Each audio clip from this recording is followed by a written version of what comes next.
Welcome back. In this segment, we'll discuss how effective questions can be used to create learning opportunities.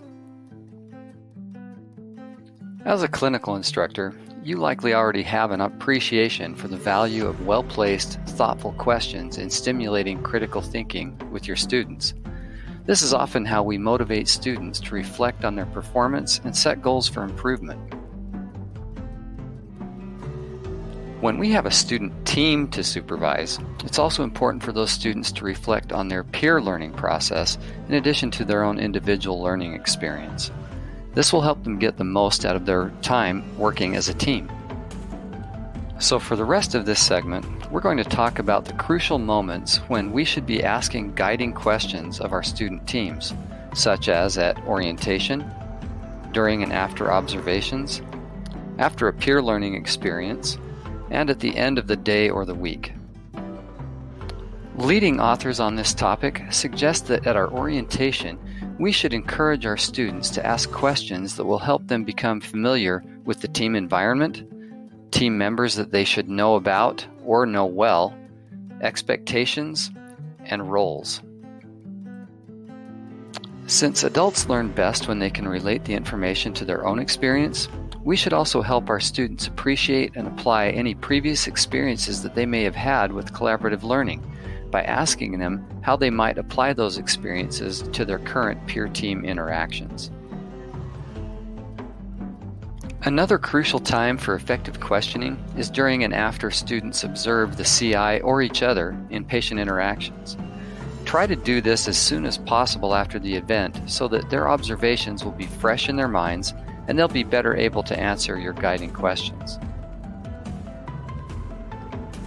Our questions should help us determine if our students were able to identify the standards expected of them when watching the CI, and if they were adequately engaged and present when observing their peer so that they can identify strengths and areas for growth. After students have engaged in collaborative learning together, we can cue them to think about what they personally brought to the table for that experience, what resources on the team they can draw from, and what their own knowledge and skill deficits are. Finally, we should be engaging our students in the reflective process at the end of each day or week.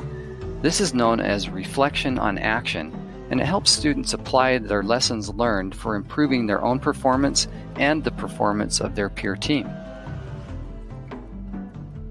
We can encourage reflection on action with questions about what went well, what didn't, how the team is working together or not working together, where future learning should be focused, and how their performance measures up to the CI's and the school's expectations. After we've helped our students answer some of these focused questions, what do we do with the answers? You guessed it, it's time to create some learning opportunities. It's often helpful to start with the strengths that your students identify and then collaboratively find ways to apply those strengths to the areas of practice that need improvement. This helps keep things positive and focuses our attention on appreciating what's going well. If needed, we can then look at the remaining areas for growth and create objectives and activities to address those as well. But remember to keep it manageable. Focus on 1 or 2 areas at a time so that the students are able to process and apply your feedback. In summary, we can use effective questioning to stimulate our students' thought processes and identify learning needs. When we know the needs, it's a simple step to create learning opportunities that will address those needs. Here is the reference that we used for this segment. Thanks for listening.